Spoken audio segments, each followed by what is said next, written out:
I'm over here now. Mike O'Mara, Radio Entertainment.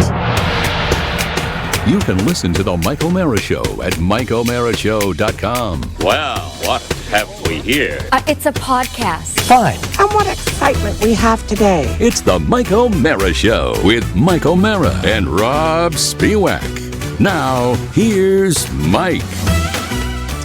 Man, something like my chest today. I hope I'm not getting bird flu.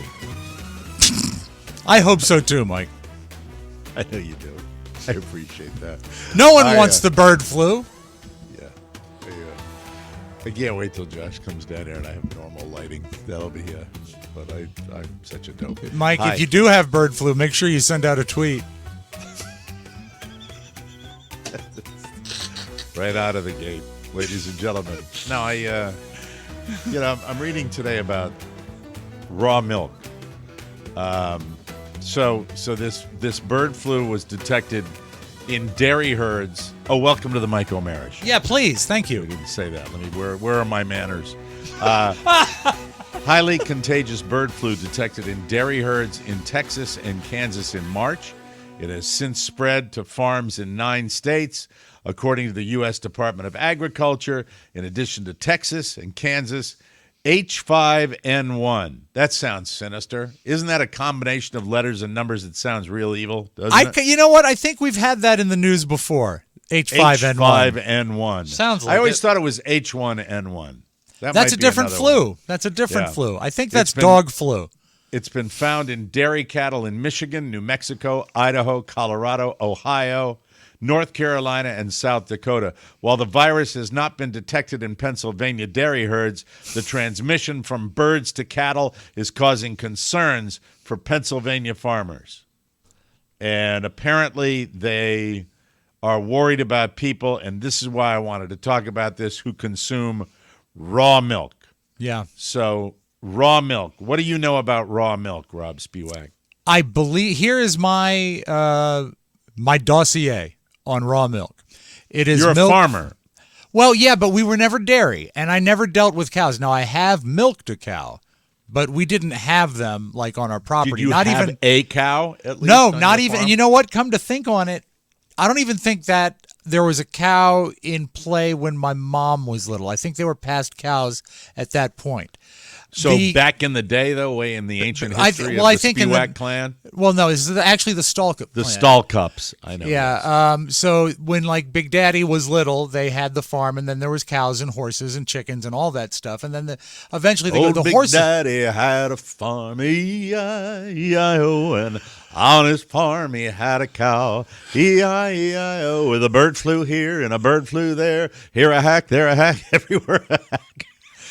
Well, if you're singing the Elvis version of Old MacDonald, the clue to the cow is hamburger medium rare. Hamburger medium rare. Old Big Daddy had a cow, E-I-E-I-O, and on that cow he had a bird, E-I-E-I-O. So the cow had a bird on it.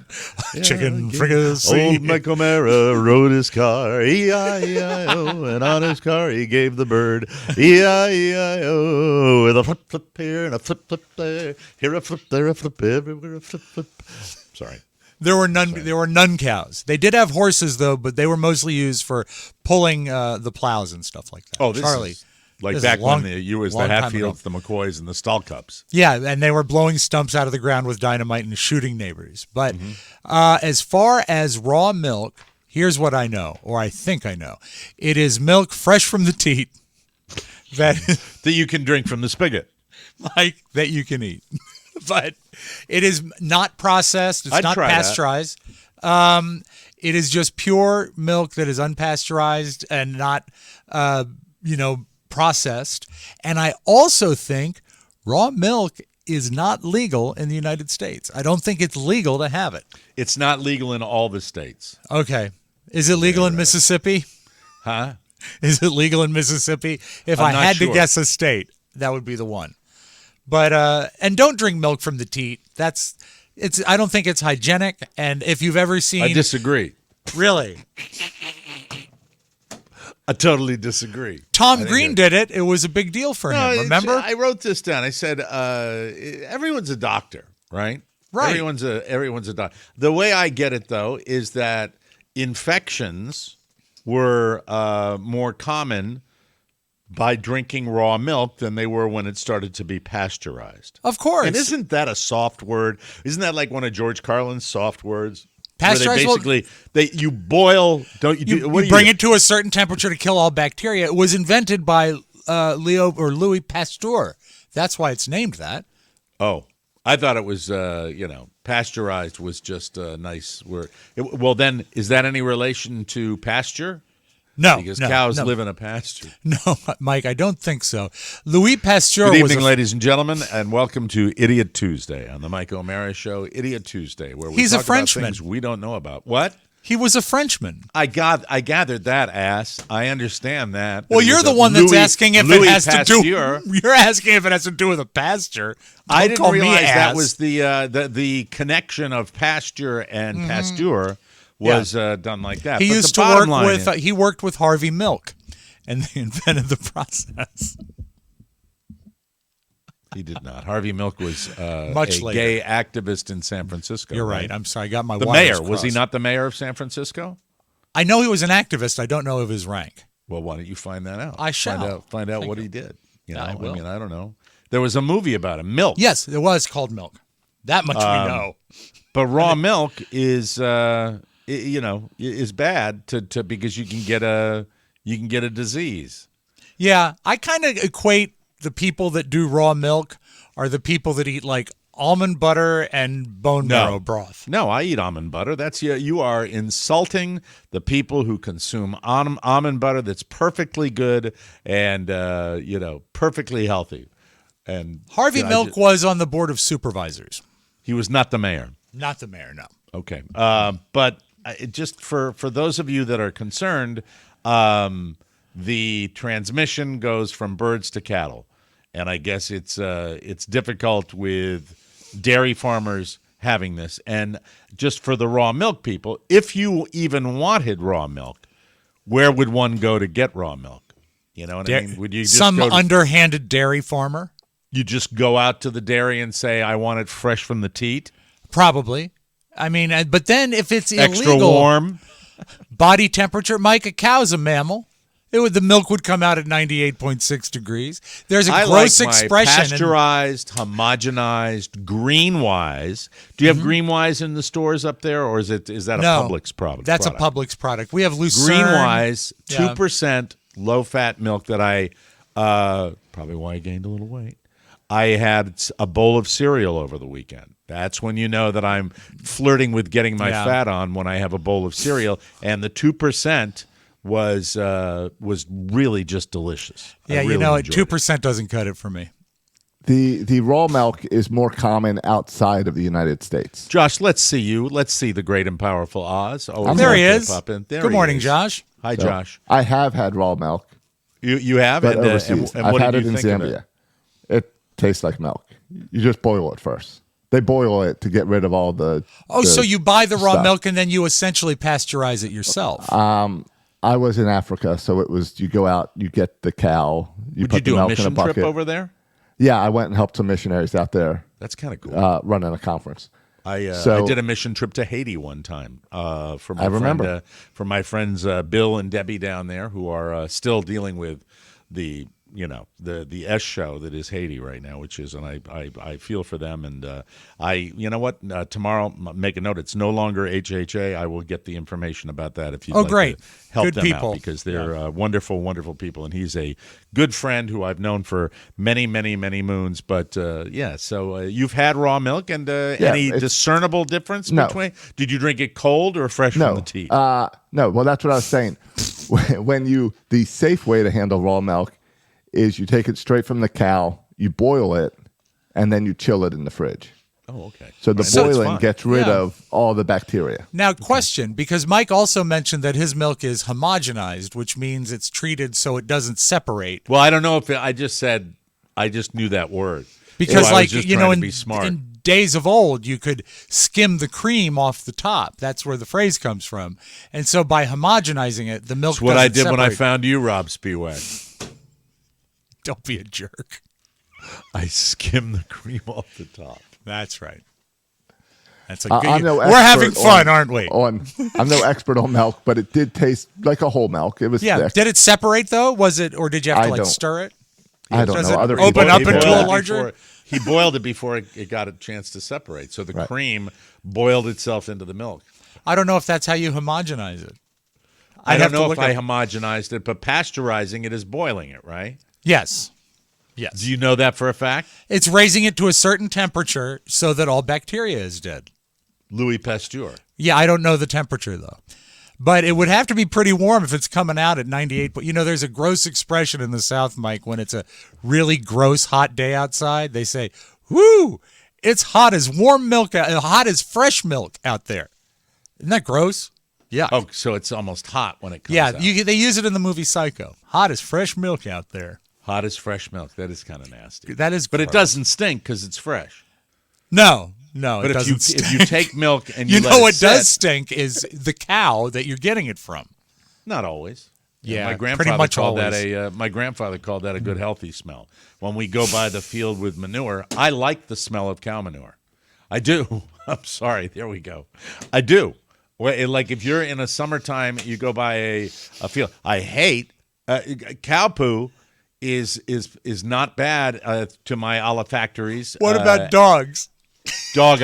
I'll throw up, and I have to pick dog up every day. I know. And I know you do. Chicken might be the worst of all. I was behind a chicken truck Yes. on the eastern shore of Maryland, and I thought I was going to throw up. And pig not far behind it either. Pig is poo bad. Well, is remember horrifying. when you used to drive on Route 50 by the Purdue plant?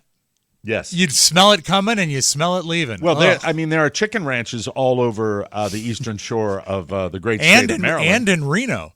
And in That's what they call it. Oh, that's the a whorehouse. whorehouse. That's right. thank you for that. It made Josh laugh. Those smelled fine We've been to one. to an extent. We There went was to kind one of a, and there it was was kind of a cleaner smell that you right. Yeah, There was if a you- clean- if There you're goes familiar- Josh just dropped Gone. off. Gone. We always know when he's lost interest, he just backs out of the shot. No, I like to disappear so the like, share, subscribe, and the text and all looks better on the screen. I see. I I see. totally understand that. That's I'll adjust fine. my video so I am out of the way of that stuff in the future. Very good. Back to the whorehouse, Mike. If you're familiar with, it's sort of an It wasn't the off-brand- chicken ranch; it was the bunny ranch. Yes, but there is the chicken ranch is from the best little whorehouse in Texas, I believe. Is that what they call the place? But I also think there's a real chicken ranch too. Yeah. Maybe. If you're familiar with a slightly off-brand cleaner called Fabuloso, that's Yeah. kind of the way they sell it that. They sm- sell tons of that crap down here. That's the kind of the way the bunny ranch smelled. It was overtly clean, I think. Yeah, clean like in we want cleaning products that are going to not only clean but deodorize, which is gross. Mike, You I really think get into the weeds about it. the word in the business was cut the smell. Towels. Great kitchen though. The guy that made us I you never weren't there went for into the it. setup. You see, we had to be there early to set up the broadcast, and we did a live show on Valentine's. Was it? No, it was Mother's Day. It was a Mother's Give people Day the show. history so they know what we're talking about. We did a Mother's Day show or it might have been Valentine's Day that we called Mother's, but there was a holiday that we did a live broadcast at Dennis Hoff's Bunny Ranch. It might have been the first time we encountered him, which is Reno adjacent, I guess. And it's because you can't have legal prostitution in Reno. Woof. So we went out to the actual facility and through the gate and did a live broadcast from there and met some of the ladies. I spent a whole day there, and they have an on-site cook. And he said, "What would you like for breakfast?" And I said, "Oh, anything's fine." He says, "Bacon, eggs, and toast?" I said, "Yeah." And he cooked it to order. It was fantastic, like having a short order cook, because those girls, Mike, they need the food for energy. He was paid exclusively in Usipe. That's right. It's exactly right. And No, I remember here's- looking Can I at tell the, you my memory? I've yeah. told this story a million times. Okay. So we go out, and there is a There's a titillating factor that goes along with that. You know, you're going to do a broadcast from a bordello, from a house of ill repute, from a whorehouse, from a ranch out there in Nevada. And there was a little of that going in. I would be lying if I didn't say I was kind of erotically intrigued by it. Yeah, you definitely want to see what's going on in there because I had never been. Right. You get out there and... You know, I wasn't planning on, utilizing the services of the ranch, and I don't think any of our crew did when we were out there. Who was our engineer then? Was that the late Wendell Hall? No, that was a Daryl operation, I think. Oh, did Daryl utilize? I can't. It's foggy. We might have done it on the air. Said, Daryl, why don't you go down the hall or something? But I think so. There's a lot of time. It was back in the 80s and 90s. You know, things good. But the memory I had after I got out there was that the erotic fantasy factor of that ranch dissipated pretty quickly because you get out there and I think if you're a 21-year-old, it's a little different than when you're a grown-up. I really do. I think there are people that it depends on the individual. But then we started doing the phone calls to moms.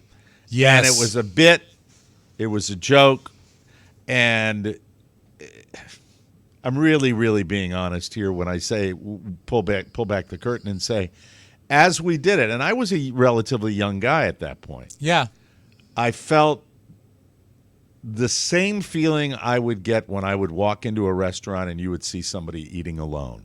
And that feeling is so dead on. So dead that on. empathy of what happened to them where they are in this situation. And one of the girls got to call her mom on our show and started crying. Do you remember that? Like it was yesterday. That's the one. That is one of the main things. Yeah, I remember. It went from here we are. We're going to have the erotic, live broadcast from a whorehouse to, at least in our minds, we moved by it rather quickly. Yeah. But I realized this was just sad. It was Man, sad. This was sad. It was and sad. It was really overwhelmingly a moment that what was your, people have asked me, what was it like doing that? I said, that's what happened. That's what happened because suddenly we went from every possible angle of doing a broadcast from this place, the comedy angle. Right. Was it Dennis Hoff's place? I believe it was Dennis's place. I think it was Dennis Hoff's place too.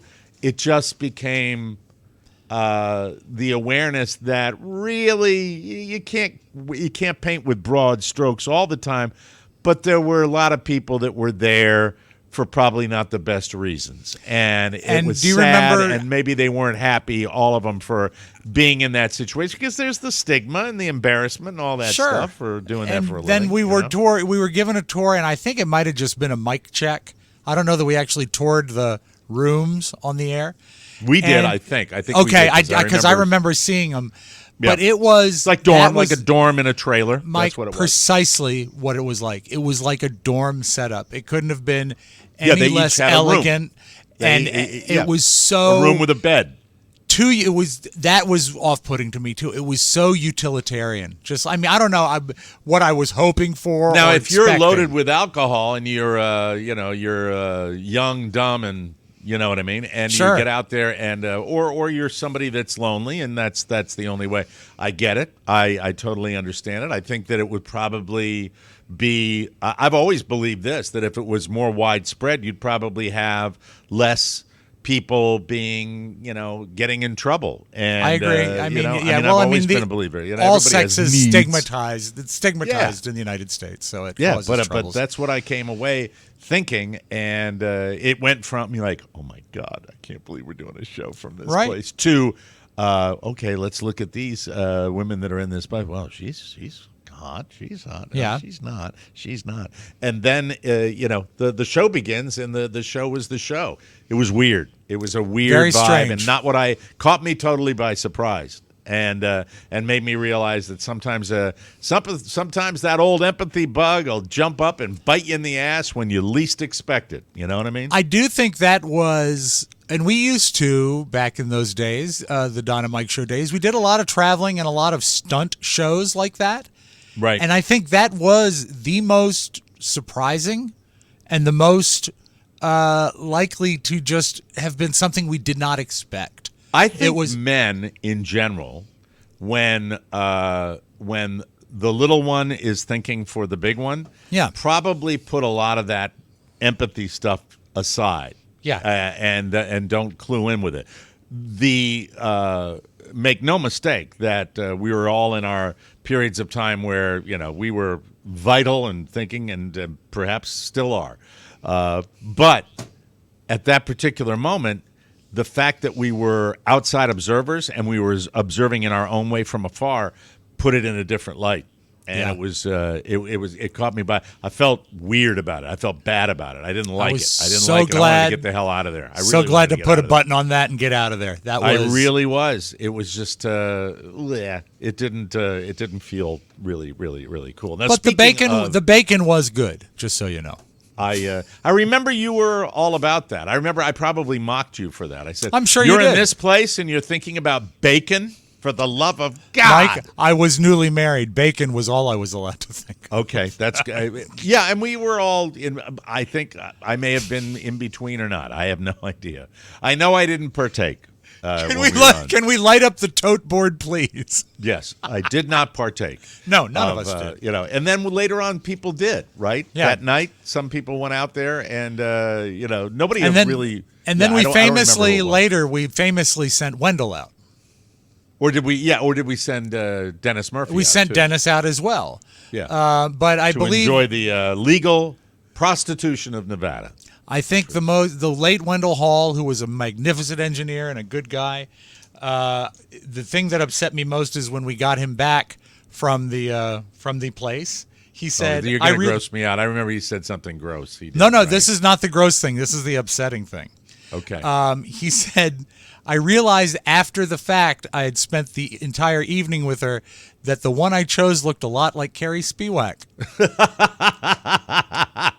I said, that's a good segue, too. That's a perfect segue. Yeah. That is an absolutely perfect segue because we did the cocktail party on Saturday night, and we were really happy with everybody that jumped in and paid attention, and thank you for that.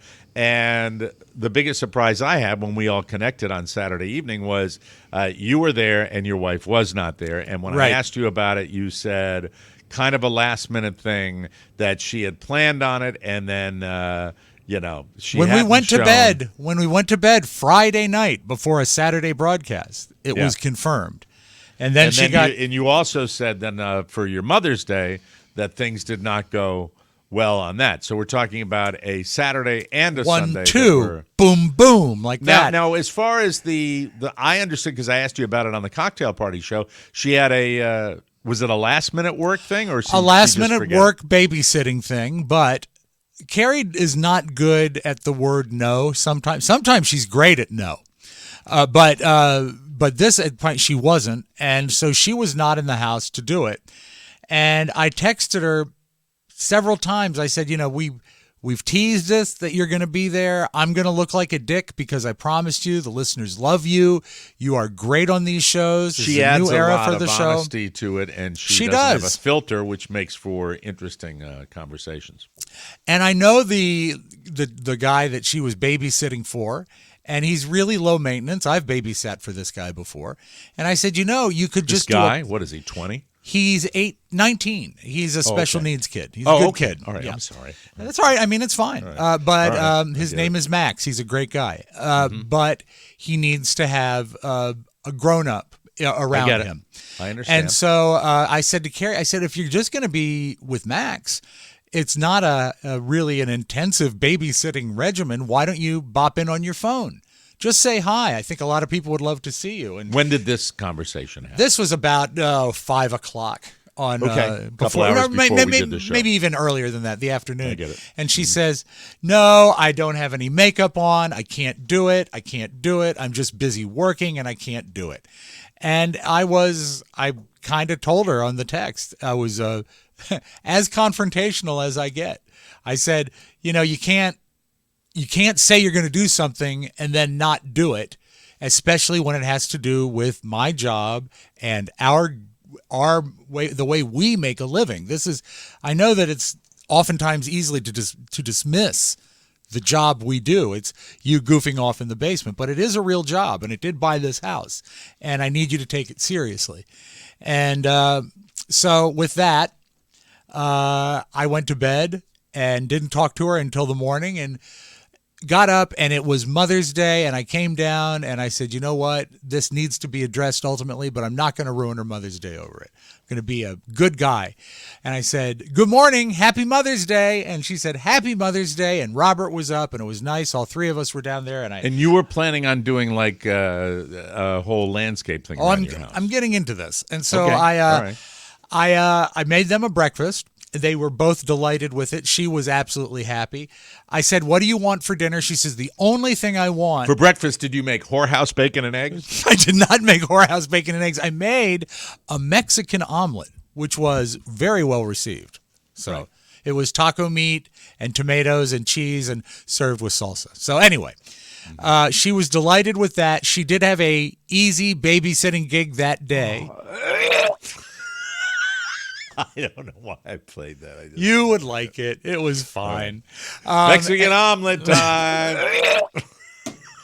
And I said, what would you like for dinner? She said, anything you want. I said, it's a special Mother's Day dinner. Anything you want. She said, choose something that you guys would like, that I would like, but I do want one thing. What? That confused me, what you just said. She do said something, what? She said, do something that you and Robert would like that I would also like. You know me.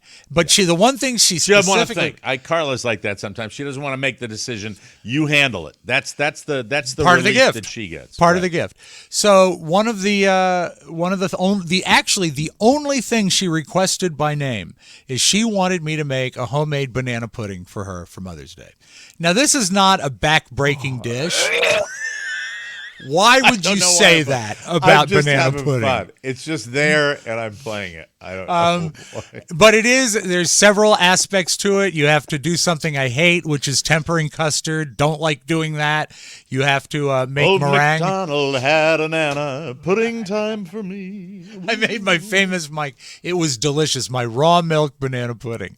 And it was just tasty as can be. As I always say about Rob, bitch can cook. That's right, Mike. Some of these days, she's going to realize what a good wife she has. Yeah, absolutely. So I went down, and after breakfast, I said, so, did you see the surprise? And she says, what? And I said, oh, and then before I could say, she says, oh, the fact that you and Robert went out and got the mulch I like. Yeah, I assume you're going to be mulching for Mother's Day? I said, yes. Well, Robert. wait a minute. Now, I understand what's going on here, and I have a point I'd like to make. Please. You had said last week that when you were preparing your Mother's Day and the way you were going to do it is that you and Robert on Saturday were going to do a bunch of yard work and paint some stuff on the day and have the Actually, entire it was outside Sunday we were going to do it, but we prepped on Saturday. But I thought... No, you said it. Whether you said it or not, but We but spoke about this. Okay, go ahead. Refresh my memory, Josh. Rob and Robert wanted to be seen doing the work. Right. And so what happened is on Saturday to make, and she didn't know we were going to mulch. Let's address that, though. You wanted it to be seen doing the work. Don't you think? She wouldn't see me because Robert did the mulching, but I, coordinated it. It was his Mother's Day gift. What do you mean to you her. Coordinated it? I went out and bought the mulch, told him what he needed to do, what needed to be mulched. It's his mother, not mine. Paid for the mulch. Don't you think, and let's just get into this a little more detailed here. Please. Because don't you think that ultimately if it's going to be a gift, and I use that with the air quotes, right? Don't you think that the gift would be she wakes up and you haven't told her about it, and she'd go outside in the daylight and see, look what we did yesterday. Yeah, but I think that would look at your beautiful yard. I think that would involve like mulching at night for it to actually be a surprise. So was she away at all during the day on Saturday? She was gone all day babysitting. Yeah, but we went out, we got the mulch. Wait a minute, what do you say to that? You just went, yeah. Well, it was never the plan to do it on Saturday. But it was a don't you Mother's get- Day thing. But don't you get that would have probably been... No, a Mother's Day thing is wake up in the morning and look what I have for you, or look what I've done for Mike, you. I did look what I have for you with the Mexican omelet. That was the look what I have for But you. you had said last week that your Mother's Day, and you had made it sound really special, that you were going to get the yard, if she has wanted the yard to on look Mother's good, and- Day, yes. On Mother's Day, we That's were going not to a do that. gift. It's not. I believe it is. And she Well, is. no, so- I mean, but she you thought it was a understand- gift. She was very Well, happy obviously, with it. she didn't. She No, didn't she react was the way you happy with wanted it, to. but she didn't react because when she saw the mulch, waiting to be spread, she said, Yeah. "Oh yeah, okay, I guess you're doing that." I don't blame her. Well, the mulching got done. It looked sensational. All right. And it was, to me, disappointing. All right. Mike, I can't apologize. Is What? there any chance that she saw the pile of mulch and thought that she was supposed to lay it out? No That just chance. the mulch was her No present? chance of that at all. No chance of that at all.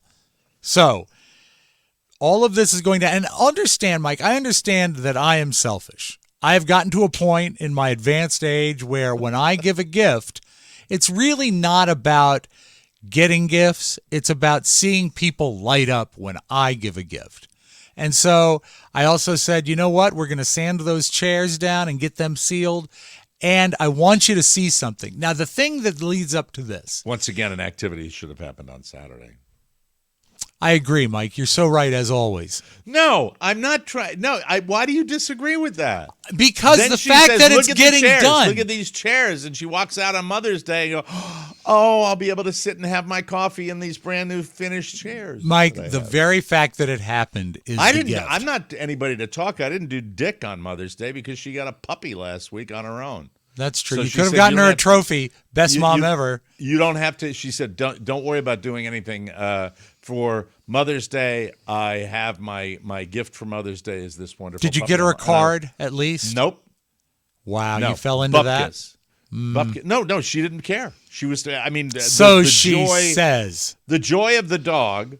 What Carla does not necessarily BS me about stuff like that. So when she says that, All right. I got it. And the condition I was in on Saturday night did not necessarily allow for me to, do anything special.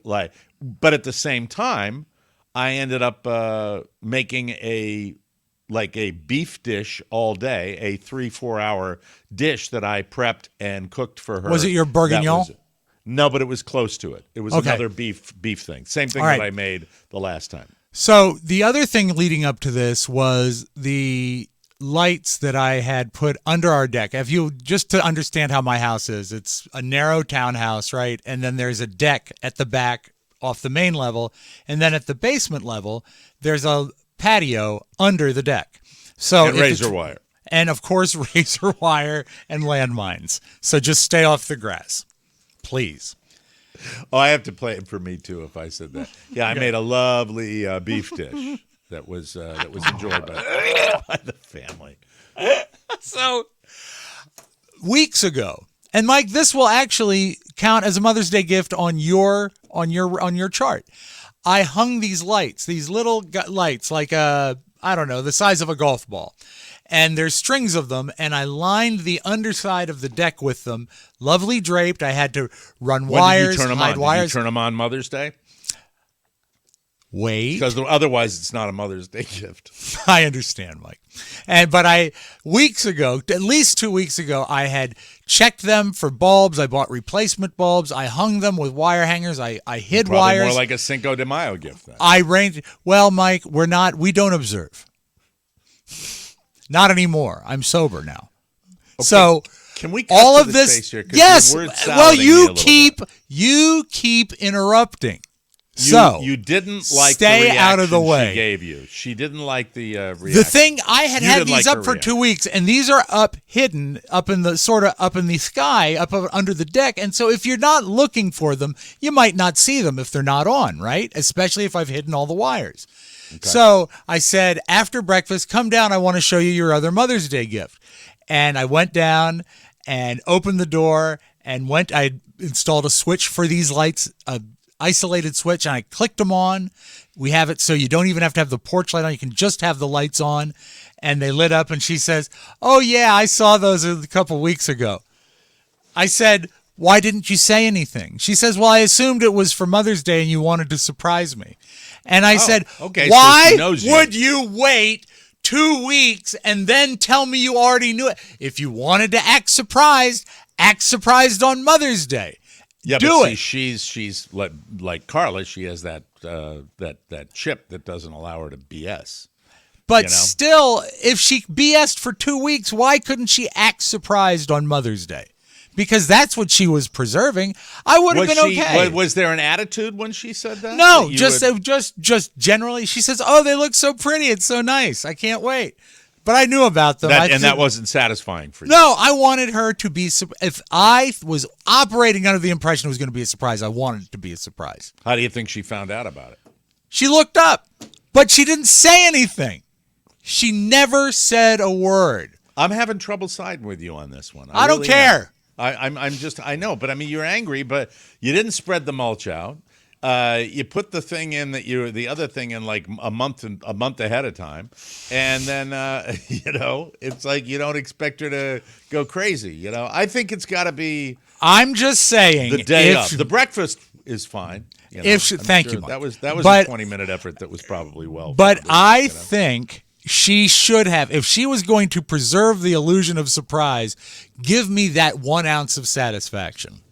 Oh my God! Look at these lights. See, that's it. That's all I wanted. I would have done that. Thank you, Mike. If I was your wife, I would have done that. Well, Mike, some people have said.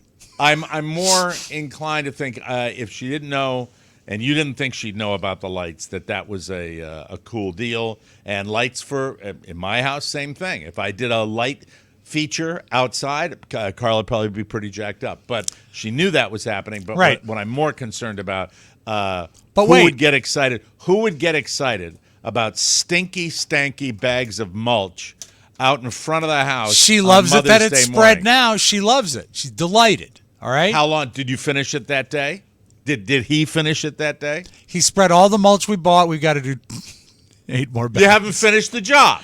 I haven't finished rest my case. Hold it. No, Mike, there's one more key element. What's the one more disappointing Mother's Day? Do you remember the one thing she asked for to eat was the banana pudding, husband? right? No, Mike, it's 30 years. She's gone with that. She doesn't care. Right. Okay. But the banana pudding, after she finished dinner, which was great, by the way, fresh dinner broccoli. Or the banana pudding? The dinner was great. It was fresh broccoli and garlic shrimp over pasta. And she finished it and she says, I said, "Are you ready for dessert?" She says, "Yeah, I'm kind of full. I guess I'll have some tomorrow." Oh, dear. And then all right, well, Monday came. Yeah. And Robert had some of the banana pudding, said it was delicious. Uh-huh.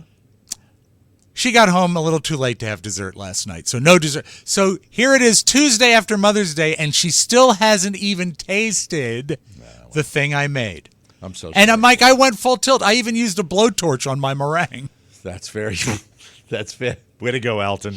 That's good. Congratulations on that. But you I'm know happy what? For you. Today I'm happier because pretty soon comes Father's Day, and then everything's going to be awesome. Yeah, we have to have our annual discussion of how that is a non-issue in everybody's house. That's the way that rolls. But eat your pudding. You can't have your pudding if you don't eat your meat. That's right. Or shrimp, or whatever the pasta was. I'm sure it was delicious. If you have some killer ink, you need Mad Rabbit. Mad Rabbit is committed to reinventing tattoo aftercare. Mad Rabbit creates simple, effective, and natural products that help improve and preserve tattoos. All delivered directly to your door. It was founded by two friends who love tattoos. Their hero product, the Tattoo Balm, BALM, revitalizes, replenishes, and preserves tattoo ink with clean and natural ingredients. And it's effective on both new and old tattoos and all skin types. Julia has it. Our man Oz uses the stuff as well. There it is. I got it right here. That's it. That's Mad Rabbit. Julia That's puts it tattoo on right enhanced. after she texts Carrie Happy Mother's Day and doesn't do anything else. Oh, my God, throwing your daughter under the bus. I can't believe it. They've got all the products at Mad Rabbit, all the products you need, from sunscreen, soothing gel, lotion, more.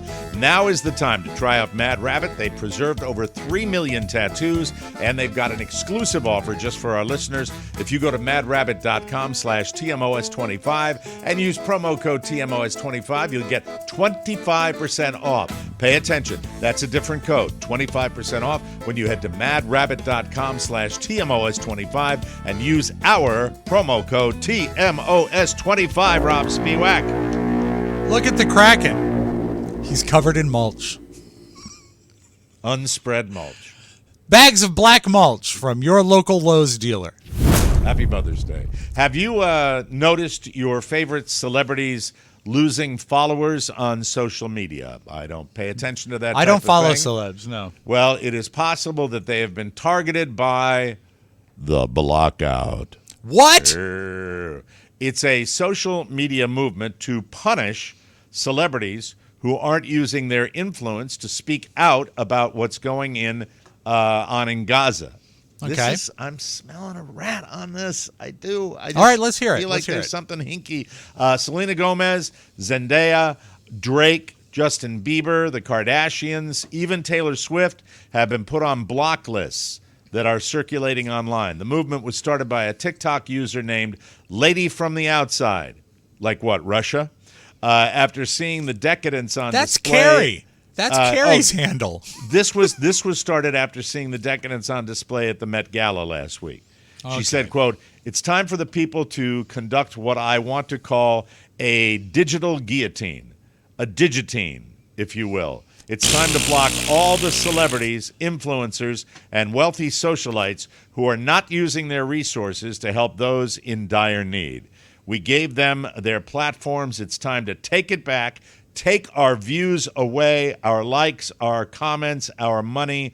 Believe it or not, the campaign might be working. Lizzo started posting videos about Gaza after ending up on the block list. Of course, people are now criticizing the timing of her videos. So, damned if you do, damned if you don't. But I don't know whether it's a thing, whether it's a Knee-jerk on significant thing or Lizzo's. not. I think that's a knee-jerk on Lizzo's part. And also, if you look at the people that they're targeting, yes, they have lots of followers. And maybe I'm painting with a broad brush here.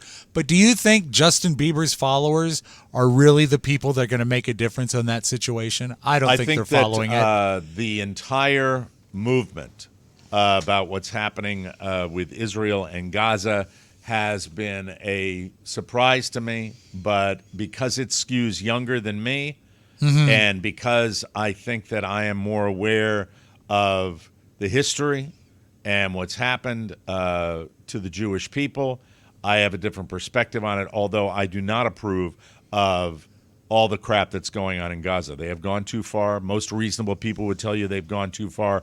What has surprised me is the groundswell of support. We talked about it a little bit. Yep. We've also addressed the subject that it might be coming from outside influences.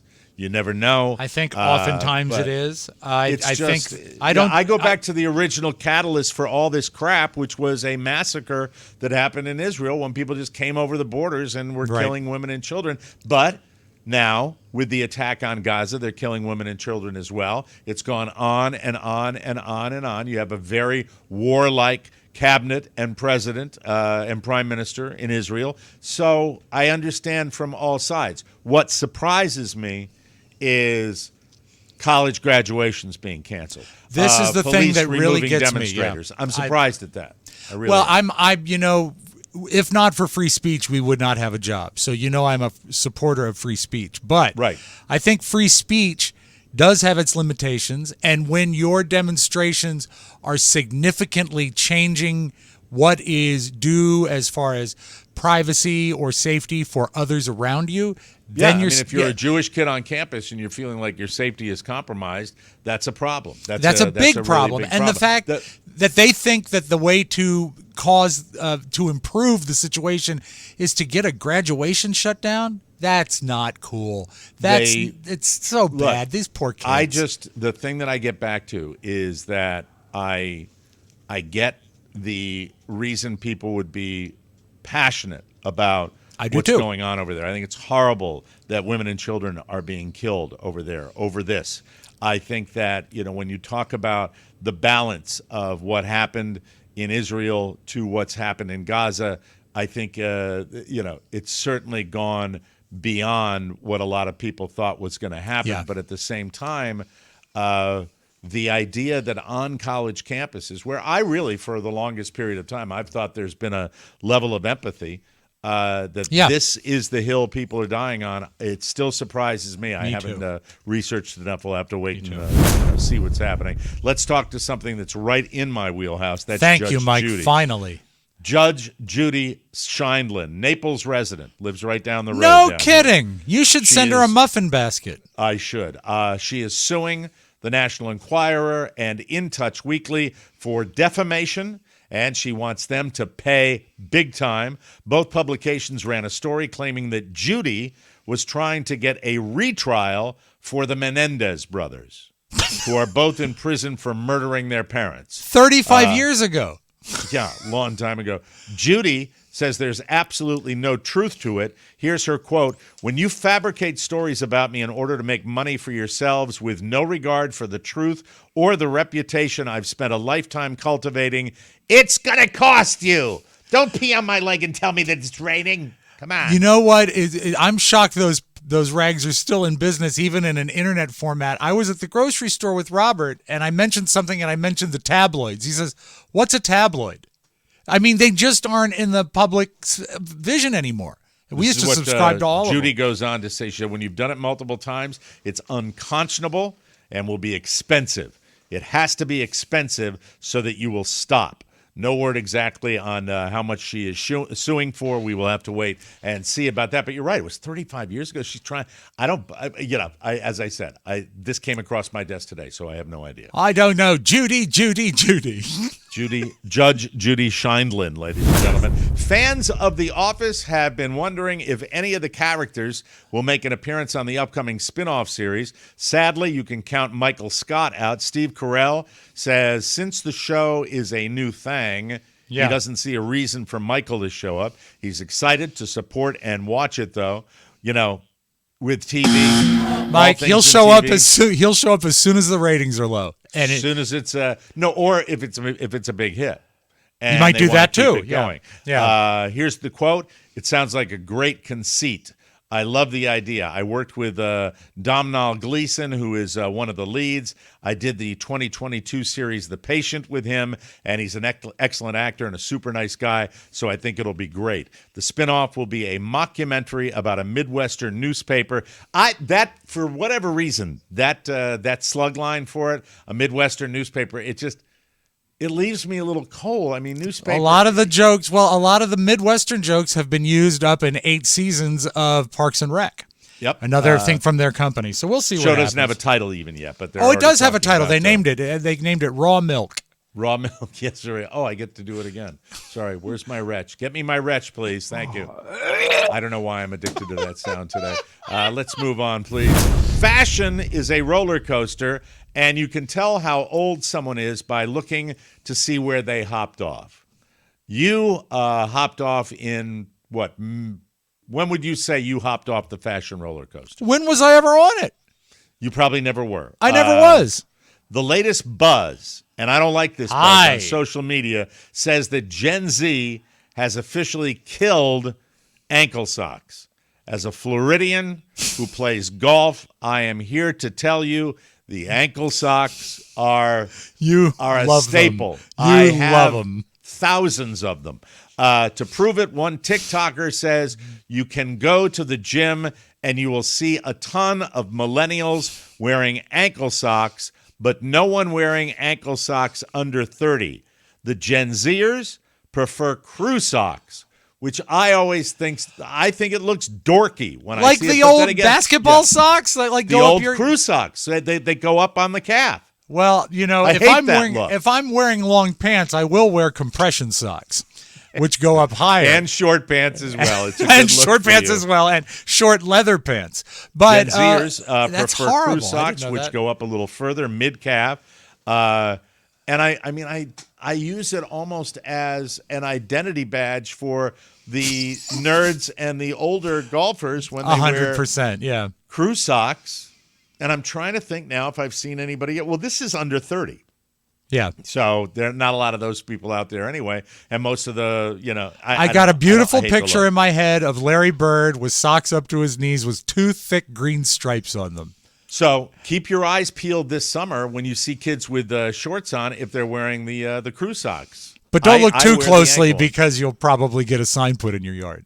And by the way, there are the ankle socks, Yes. the crew socks. Then there are the socks that have just a little bit of the sock. Those are the ones Yeah. I wear. And then there are the ones that literally are invisible socks that Yeah, are used by people. And then there's the other option, which I use, especially in the warmer months. I wear tights. You wear Birkenstock sandals. I do, but never What are with you wearing socks. on your feet now? Are you barefoot now? Of course I'm barefoot. I love to be barefoot. So nasty. Birkenstock's very close to being barefoot. That's why Yeah, it's I know. nice. All right. So that's that. We've covered No that for you, show ladies and gentlemen. socks. No show socks. Crew socks. Yuck. Finally today, passengers traveling on a British Airways flight recently were left startled and disgusted. I'm startled and disgusted. As a man and a woman engaged in a sex act beneath a scarf. A 26-year-old passenger named Farah. For those of you who are as old as I am, you'll know that name. Farah. Farah said it was quite obvious as an adult what they were doing. Folks on the plane, which was packed with passengers, including children, reportedly complained about enduring the couple who were, quote, constantly at it for several minutes. The incident occurred during an early morning flight between London and Dublin. Yeah, Another of course. woman who was with her mother said, I was turning to look at my brother every time I was speaking, and then I saw a lot of sort of vigorous movement in the other seats on the other side.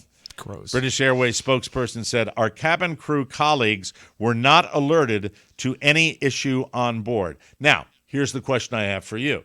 Yeah. You're not alerted, but if you are walking up and down the aisles, and wouldn't this You have should been see obvious it. Yeah. to you? Yeah. I don't know whether it's necessarily always on the passengers to put themselves in the uncomfortable position of saying, row 4 is vibrating. Yeah, Take care of that. exactly. Moving along. So that BA says, British Airways says, had they been informed, they would have taken the appropriate step to address it. And the British Airways method of stopping this involves a scarf removal followed by a pitcher of ice water. Oh, And then it's all done, ladies and gentlemen. I have that's never, not how they handle it on Spirit Air, though. No. In Spirit Air, they hand you an air travel sickness bag. There it is. We will take a break. When we come back, ladies and gentlemen, we have my son and his clothing advice to me that confuses me. We'll be right back on the Michael Mara. 80% of men will experience hair thinning in their lifetime. They need Nutrafol, a clinically tested hair growth supplement for men. You don't have to choose between hair growth and your health. Nutrafol's drug-free whole-body approach promotes hair growth from within. Take their hair wellness quiz at Nutrafol.com/men for a personalized hair health plan based on your specific root causes. You can purchase it online with no prescription or doctor's visits required. Free shipping and automated deliveries ensure you'll never miss a day. You'll see results in 3 to 6 months. We've seen it work, and it's the real deal. Nutrafol, the #1 dermatologist-recommended hair growth supplement brand with over 1 million people seeing thicker, stronger, faster-growing hair with less shedding. Take the first step to visibly thicker hair. For a limited time, Nutrafol is offering our listeners $10 off your first month subscription and a free shipping when you and the free shipping when you go This to is so good. Nutrafol.com/men and enter the promo code TMOS. Find out why over 4,500 healthcare professionals and hairstylists recommend Nutrafol for healthier hair. Nutrafol.com/men. Enter the promo code TMOS. That's Nutrafol.com/men. Promo code TMOS. Before we get to my little thing and my son, who occasionally gives me a complex, I would like to explore the science of beer. Now, on Saturday night's program, I enjoyed my Guinness.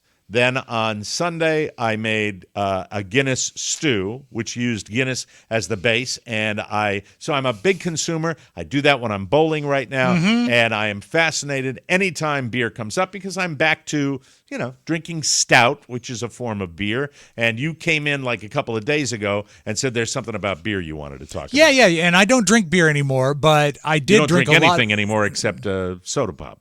Well, no, I drink a lot of water too. But when you drink, I meant that. You don't drink alcohol anymore. I don't drink any alcohol. But when I did, I was a sucker for an ice cold beer. It had to be really cold. To this day, I love cold beverages. And I just thought it was me.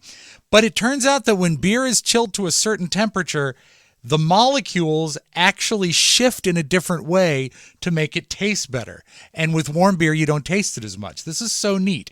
As a rule, don't you think if you went up to anybody and said, do you like your beer cold? They say, yeah, cold beer's better, right? No, I would say, do you like your beer cold? And they say, no, give me a nice hot one. Just like out of the cow's tit. Mike, now that you can't say. Why not? We have to say teat. Does it has to be teat? It does. Teats up. Thank you, Mike. That's what it is. So- Teats up, ladies and gentlemen. So the alcohol in beer is essentially ethanol, which also sounds a little upsetting because that sounds like something you would use maybe to keep your car clean or to make sure your windows die nice up. Well, it could be worse. The alcohol in beer is methane. Oh, that would be the bubbles, I think. Mm-hmm. That would be interesting. So when you chill beer, Do you ever have Egg McMuffin? Sometimes Dad or cheese pranish. Can you say Egg McMuffin? Egg muffin. Yeah. cheese pranish. So Cheese pranish. when you chill the beer, the ethanol molecules actually are arranged in sort of a pyramid shape. And because of that, beer is slightly bitter but also sweet. And when that happens, you get pronounced sweet tones over the bitter tones, making your beer more pleasant to drink. Isn't that neat? That it actually is some science behind it, that the molecules shift to change the flavor of your beer. The key temperature for an average beer, 41 degrees, and that's about the temperature of the inside of your fridge, except if you want to talk about kitchen safety, your fridge should always be sub 40 to make sure your food is safe. So if you take a beer out of a properly chilled fridge and give it a minute, it's going to be 41 degrees. I know that I'm not sure if I've ever consumed it overseas, but I'm told that when you go into a pub in Ireland, they'll serve it at room temperature. That it won't now I've heard that. Now does that have to do with the tradition of the pub not having refrigeration back in the day? I have no idea, but I know that over there they don't serve it like the cold beer thing is more over. Yeah. I'm not sure if it's other lagers. I think it's more. Even in Europe now, if you go to Ireland or England, we've become a smaller planet. So I think cold beer is served everywhere you go. But I think stout in particular, and there was a great video, I forgot who posted it, I should have given him credit, of a lady at a bar in New York. It might have been Fried that did that. I'm not sure, that shows the proper way to pour a Guinness, and it's like a 3-step process. It takes a while, right? Put the it doesn't take longer than pouring a regular beer, right? But that's stout, which isn't the regular cold beer, and because of it's a different property, it might taste a little better than that. And then there's the swill that we all drink, like your light beers from Bud and from Miller and all that. New light beer from Miller, Mike. The brand new. There's a great, the funniest, absolute funniest line. A buddy of mine, anytime. And this is my friend Z. Z, I'm giving you a shout out on the show today. Z would go into a bar, and every single time we were in a bar, and the server would come over and say, "What can I get you guys?" And everybody would order their drinks, and he would say, "I'd like to try one of those new light beers from Miller." Loved it. I laughed every time because I'm an idiot. Great. And it was wonderful the way they did that. I'll try one of those new light beers from Miller. But you're right, Mike. The swill we drink is hardly, it hardly matters, I think. Well, apparently in the United States, and I'm working off memory here, the sales of Guinness have gone through the roof recently. And I started doing this because my mates that I played golf with, there were tons of Guinnesses that would be circulating. That was the beverage of choice that they had, and then I've grown accustomed to it, and now there's a case of it in my refrigerator, which was severely depleted on Saturday night. It is it is less caloric than a lager, I think. I'm not sure what hey, Oz, look up what the calories in a pint of Guinness are, because I'd be very curious about that. I know a light beer would be, or a Michelob Ultra or something, be about 90 calories, 96 calories. Yeah. 210. Oh my God! No wonder I gained weight over the weekend. But I think it's less thought caloric it was than not. like a full leaded Budweiser. I think it actually is a little less caloric. Is 210 is less caloric than a Budweiser? I think Well, because you shouldn't be thinking about beer. You should be thinking about. I think about it a lot, Mike. A traditional Budweiser is 192. Okay, So I misspoke. So perhaps that's the myth that they're creating about. You know what they used to say? The slogan in Ireland used to be Guinness. It's good for you. Yeah. Or it's healthy. Or Yeah. it's something like that. When it's really not. That sign is up in my doctor's office. It's good for you. But the big takeaway here, Mike, is make sure your refrigerator is under 40 degrees and your freezer is under 0 degrees. That way your food will stay safe. You know, if you were still imbibing, and I wouldn't want you to ever, but if you came down to the Casa, you remember that refrigerator I've got here in the garage that is filled with a wonderful, delightful variety of ales and vodka seltzers and all of It's that. one of the greatest things when you are a person, when you reach the ability to have a garage fridge that is just for beverages. That is what one I of the wanted to greatest do? luxuries. I wanted to check in with John Daly. It had a Want to see if viral video. Is this a wellness that- check? No, he is selling a vodka cocktail now. Everybody and his first is. one looked like, seriously, they came out to him and said, talk about yours compared to High Noon. And his first video, he comes out, he goes, F High Noon. I want to tell about, and I'm looking at it right now. It's called Good Boy. There it is. I have not seen it in Good my Boy. grocery store. Believe it or not, I've been looking for it. I've been looking for it because John Daly is an I'm sure if you alcoholic, go and to so the am I. website goodboy.net or whatever, they will tell you where you can buy it. Might not be legal in your state. Who knows? All right, John, let me see. There it is. Nice can with his signature on it. Hey, Not John Mike, Daly's, nice but can. there it is. John Daly Cocktails. Let's see. The John Daly Cocktails, little lemonade, little vodka. That's good. And there's the map. We've got the John Daly map of where you can get it. He's putting it in there The as John we speak. Daly map. It actually That's it the just John lights Daly up vodka map. all right, of hold the on. bars. I'm looking at this now, looking at it a little bit larger. Good Boy Vodka Iced Tea. Vodka Iced Tea Lemonade and... No, don't alcoholize an iced tea. That's gross. But no, Looks like at it's- Walmart's. They have it at Walmart. why is that funny? That is the closest place to my home. It was That's not. the closest place to my home, too, because we live in Florida. We're going to go get John Daly booze. Yeah. and I'll tell you, it was not in Publix this weekend because I was looking for a new seltzer. Okay, so see, you too were intrigued by the John Daly commercial, and then the next one he did was much more Friendly? mainstream. Okay. Well, yeah, it was. He wasn't saying F, F True Blood or whatever the hell that other stuff High is. Noon. High Noon. True Blood. I don't know why I was saying that. It's Good Boy Vodka, the John Daly cocktail, iced tea, and lemonade cans. Mike, the good news is if you go to Walmart, not only will they have that, there is a pretty good chance you will also see John Daly. He might be there. At the Walmart. Yeah. I'm thrilled at that. Yum, yum. Enjoy. I'll put on my crew socks, and I'll get right over there. We never got to your son, Mike. We'll do that when we come back. He's training now. He is actually training, and I'll tell you who his trainer You know is when we what's come back. great for training? What's Raw milk. Raw milk and a John Daly cocktail. That's what I'll feed my son. Hey, everybody. Summertime, hot weather requires extraordinary hydration. I'm drinking it right now. You know what it's called? You know what it's called. It's Liquid IV. Love it. It hydrates you with benefits like electrolytes, essential vitamins, and clinically tested nutrients with 3 times the electrolytes of the leading sports drink in a single stick. It's clear why Liquid IV is the #1 powdered hydration brand in America. The secret is LIV, L-I-V, Hydroscience, the science-backed formula that's an optimized ratio of electrolytes, essential vitamins,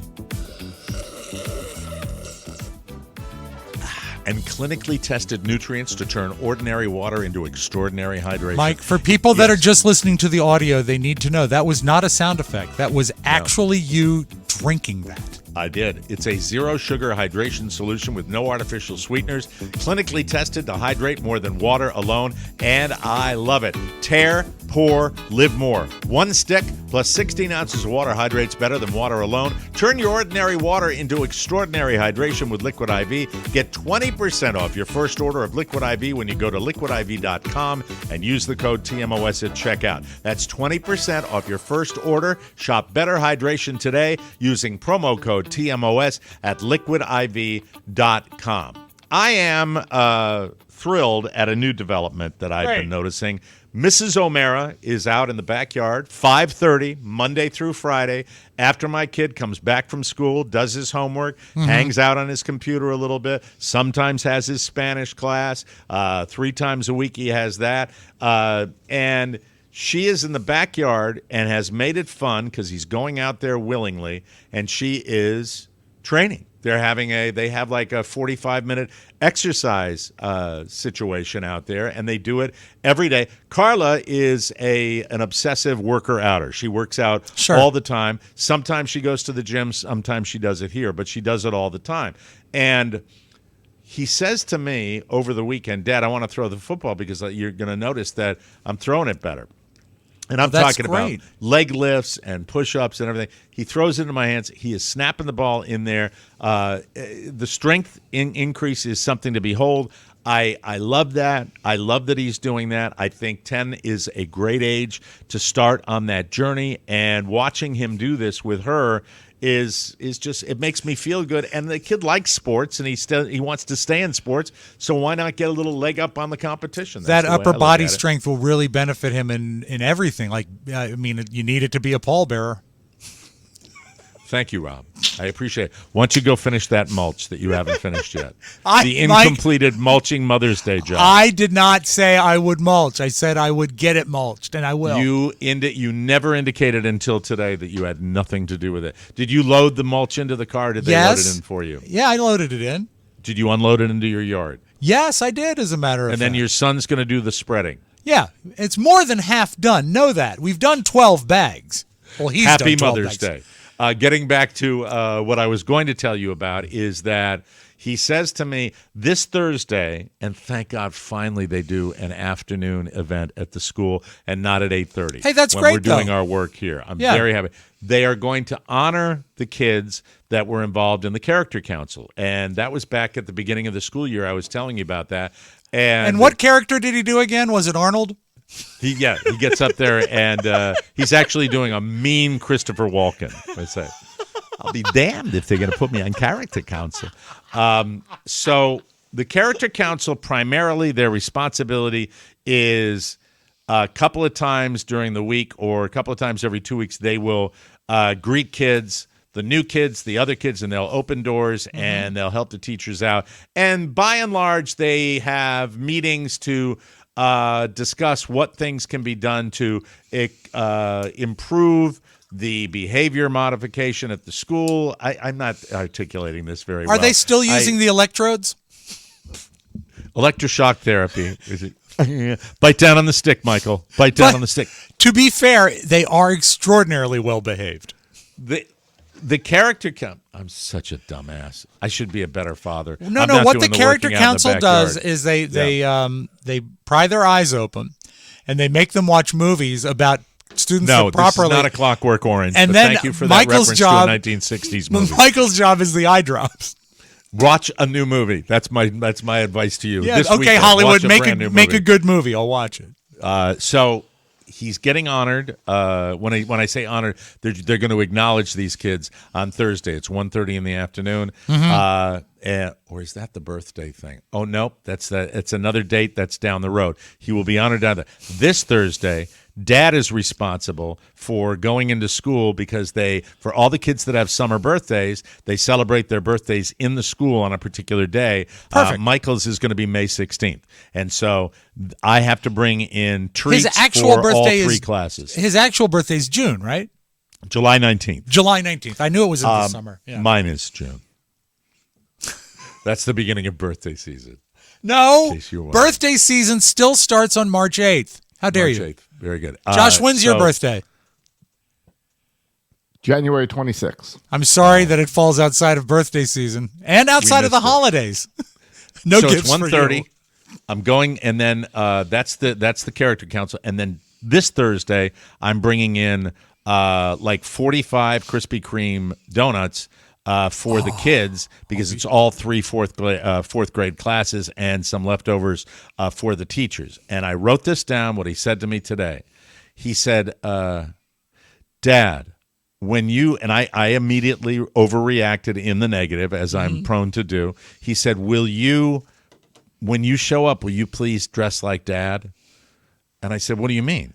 He said, will you dress like Dad? I thought he was giving me a hard time. One time I went to lunch with him, and I was wearing like one of the synthetic T-shirts like we have, not the ones that we were selling on the website, but it was a wicking like a material. Greg Norman Yeah. long sleeve tee, and I guess he didn't dig the look. He thought it was a little too cash, and then he really liked it when I showed up with the school pants on, the long pants, and my crew socks. No, and he wants me to look a certain way. He went to school today. I haven't really zeroed in on what it's going to be, but I'm damn sure going to make it right for him and have him proud of the way I show up. Now, down here in Florida, everybody's borders on ultra cash. You just don't see the amount of business suits and jackets that you would see in a northern city. I think you would be able to get through. You'd be able to really look, especially with your weight loss. You look great with a golf shirt, khakis, and you know what? Loafers, no socks. That's sort of a good look. I will zero that in for him, but it did make me paranoid that he thought I was a schlub. Now, I've seen all the events where the dads show up, and there is a wide variety. Sure. You have guys that are wearing jackets and ties. You have guys that are wearing look like they just got out of a workout center. You get guys that are wearing the golf attire. But I think that look you described, pretty much the long pants with the golf shirt is adequate. If he wants me to up the ante when I bring that in, and I'm excited to bring to celebrate his birthday. I show up for recess, not in the morning. This is recess, so it's 1 o'clock in the afternoon, and then 1:30 for the character counselor thing. That's another date. It's another date. They're two separate things. I got. If it was an evening thing, you might need a jacket. But I think it's afternoon. I wear my best cocktail dress if I was going to do that. How many donuts are you bringing? Well, I probably 2, 24, probably 4 dozen donuts. 48. That's not very many. Well, that's because it's. What do you mean it's not very many? What are you going to eat in one setting? Well, I can do it. What do you mean it's not too many? 48 donuts is not too many. For how many kids are you serving? 3 classes of like 20 kids. 60 kids. Well, you got to get at least 60 I'm sorry. donuts 60 is 6. They're not 20. They're like 13. 12. Okay, so I don't know. Why are you making me say it's not enough? I'll bring enough donuts. I promise. And are you going to bring just the simple rings, or are you going to get an assortment? He wants the plain.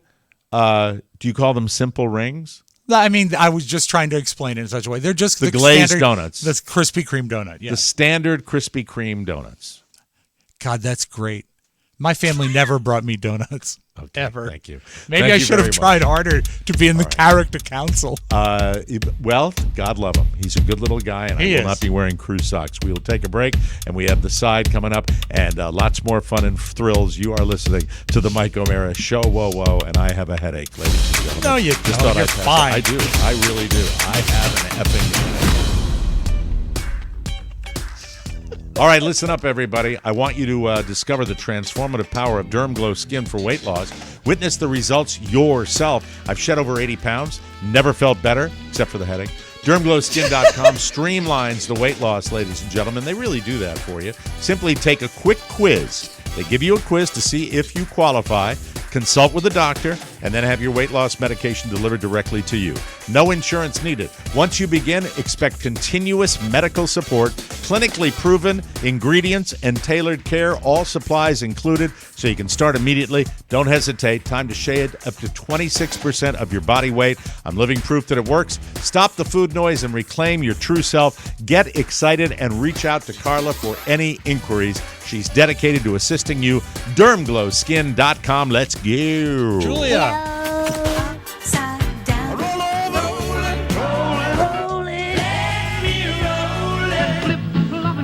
The flip side. Well, how about the flip side? Mike, I play this because it's something you can relate to. It's something you once hated. In the course of a day, you hated it and then you loved it. Now, that being said, I must ask, did you ever do a senior prank when you were graduating high school? No, that was not part of our deal. We did, the regular prom, and then we did what was called the prom. After prom, we did the beach day, where everybody went to the beach down in Rhode Island. I didn't do a senior prank. I don't recall our class doing a senior prank, and I don't think my kids did one. No, you did one. You did one when you told the principal of your school you were going to mulch the outside, and then you didn't.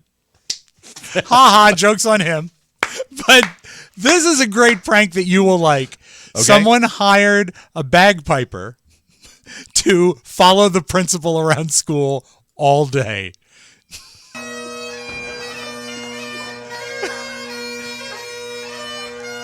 This is the principal in the gray shirt. He's just following him down the hall. That's cool. I love that. Now another shot. He could not be more awkward. He's following him out to the car. Yep, exactly. That's There's awesome. no audio, but because they took him out there. That's fantastic. I have a funny story. My buddy Jerky on my bachelor party before my marriage to Carla hires a piper. And we were going to go to bars in D.C., which we did. We took the Fraternal Order of Police van. There was a piper in the back. I hadn't had any adult beverages when we went into the first bar. I could not have been more self-conscious. That's why I can relate to how self-conscious the principal was. And I was like, oh, my God, we've got this piper following me. This is ridiculous. By the end of the night, the last bar, I'm like, make sure my piper leads the way. It went full circle. That's also when we got to use the Fraternal Order of Police lights. And the one designated driver who wasn't my buddy Pete, who was driving, and a teetotaler like you, he did not. He was the designated driver. He said, please don't play with the siren, the lights, or the PA. And so the first gentleman's club that we arrived at, there was a lady that was standing next to her car on the street, and I went, beep, beep. Ma'am, you're going to have to move that. Police, you're going to have to move that. We didn't get busted either, which was fantastic. Someday. We had a cop in the car, a DC cop in the car. Someday I would love to have a PA in my car. Oh, the fun it could be. Beep, with that thing, too. Beep, beep, beep, beep. Oh, God. You're going to have to move that, ladies and gentlemen. Mike, this is something I never say in May. Dateline, Punxsutawney, Pennsylvania. Now, what's going on there? I've been there a couple of times. I know, but that's where they do the Groundhog Day, and I feel that we should remind folks that when Groundhog Day started, they, at the end of it, ate the groundhog. That's my favorite fact about Groundhog Day. Mm-hmm. But Punxsutawney Phil, remember they mentioned his wife was pregnant last? I somehow had put that out of my mind. I did not remember that. Last Groundhog Day. Well, the pups are here and they've named it. And so now we get to see these jackasses. The pups are here and they've named what? They've named the pups. They've named the baby groundhogs. And they made an announcement. Phil, in case one No, of them these dies, are different. Right? And Mike, let's go to the Old Crone News Network and see what they named them, okay? Here we go. Not as big as Groundhog Day, but it was a special day in Punxsutawney as a Groundhog Club announced the names of the 2 groundhog pups that were born near the end of March. Tristan Kleinfelter traveled to Philsborough today and brings us the story. The news is not about the weather, spring air or winter's chill. To little girl, Sunny, and a boy, Shadow. Sunny or Shadow, a key if Punxsutawney Phil predicts an early spring or longer winter. And now the name of Phil's new children. The Punxsutawney Groundhog Club is thrilled. The whole... Goodbye. Those guys that do that. Their hats. Is there? I know we've had alcohol too much on this show today. You know, they are either uber nerds or they are so loaded when they do that. You know, is born to fill on this fine day two pups. And then that happen to be gay. That's right. Look at Mike. Right. Look for all the news people on that clip to be on network news soon. The anchor does not appear to be. She is either nervous or she is unhappy for some reason. Can you play that anchor one more time? I would love to, Mike. See her? Hold on. I need to rewind here for that. Not as big as Groundhog Day, but it was a special day in Punxsutawney. Can you freeze that? As a ground. It's not a happy lady. You know, she looks like she might be a Kennedy distant relative. Don't you think? She is. This is a good day for video. Hey, look, folks, I know you Sorry about that. This is a haggard old No, crone. don't apologize. We have all elements on this show. We're looking at a picture of an anchor lady that does not look like she's enjoying herself. That's what it is. We'll try to explain it more to you people. But run to your video source. And also, Mike, let's close with this. Is there anything stupider, more self-indulgent, or sort of a microcosm of the problem with society as gender reveal parties? This once again a new thing where they do that. The worst one I ever saw was that plane crash. That was horrible. Where he shot the. What are you talking about? Did you ever see that one? No, that's a real thing. Oh, it's not. Mike. We shouldn't laugh. It's not. No. Well, that's horrible. But it was a guy that threw pink smoke or blue smoke out of a plane, and then the plane crashed and it killed the pilot. I had no idea. Okay, moving on. There was a gender reveal. Now, I can understand if you slice into a frosted cake that is pink or blue or something like this. They do it all sorts of ways, some of them with ordnance. Mike, this is a glitter reveal. And I think the most exciting thing about this is not the fact that, spoiler alert, it's a boy. It's the lady in the front row who got to really know it was a boy. He's going to drop a barbell onto the packets of blue. Now, wait until they do the other shot where you get to see the lady in the front row. Oh, God. She looks like a Smurf. Yeah. I mean, do you know what I did? When I did my voice reveal. What's that? It was actually for my daughters back in the day, and I found out I was going to have a little girl. So I drank some pink glitter. And then when it was time for the reveal in front of everybody in the family, I did that. I'm sorry, I had to play it one last time. We got to get out of here. I thought you put food coloring into raw milk. If you get a chance, look up today. I don't know if we're going to play it or not on the show tomorrow. But I can promise you we're not going to play it. Plane crash reveal. I will. That's shockingly I sad. leave it to you to make your choice as to whether you do that. You know what? I think Today it might Mike, be worth your while.